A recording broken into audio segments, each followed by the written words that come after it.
Hi there. Firstly, I hope you can see me okay. I've got a new camera, so I'm sort of having to figure out the angle, so I don't know if it's perfect. Hopefully it is.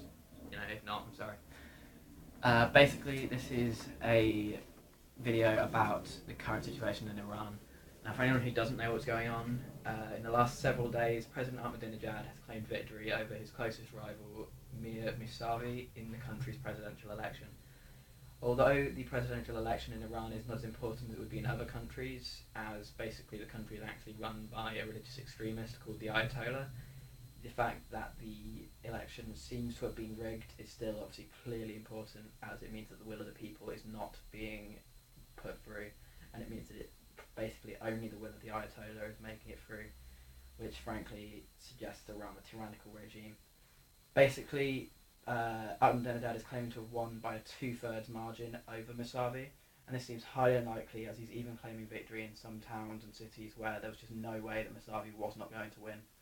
Basically, had he claimed victory in just some cities, it wouldn't have mattered so much. But the fact that he's claiming victory in cities where it was just totally clear that for the last 20 elections they voted for Musavi or Musavi's type of candidate, it just seems very, very, very unlikely that Ahmadinejad is suddenly going to win, especially when polls before the election suggested that Ahmadinejad was going to lose quite miserably.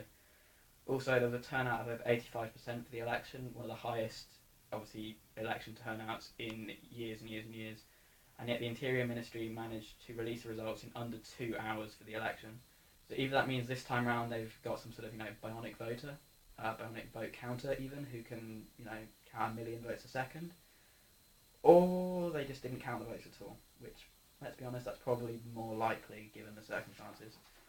In the days since the election, Ahmadinejad and the Supreme Ayatollah have been very careful to not allow any broadcast or other form of communication telling of the fraudulent election to reach the people of Iran, and especially the city of Tehran.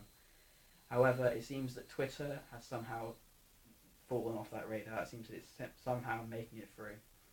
People inside Tehran itself have been able to get messages to the outside world, telling people that they're okay, telling people that exactly what's going on inside the city. And mass protests have actually been organised through Twitter against the fraudulent election of President Ahmadinejad. The regime wants to keep people quiet. They want to ensure that their power cannot be questioned, but by doing so, they are actually undermining their power, because they're suggesting to the people that they've got something to hide. And basically, we've got to find out exactly what that is before this regime can ever be allowed to continue. Musavi, the opponent, is actually not that much less extreme than Ahmadinejad is. He's actually probably one of, by Western standards, he'd be a very, very extremist ruler. However, that's not the point. The point is that he was at least elected by the will of the people, and democracy in this case must out. So what you need to do, you need to go to Twitter, you need to send out a tweet for the people of Iran telling them that they are not alone. We need to spread the message that Ahmadinejad and the Ayatollah are neither wanted nor welcome, and make sure that you use the hashtag #IraneLection in your tweet.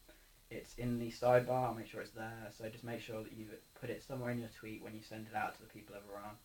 Because only by standing together can we win, and only by uniting can they fall. Okay, thank you very much.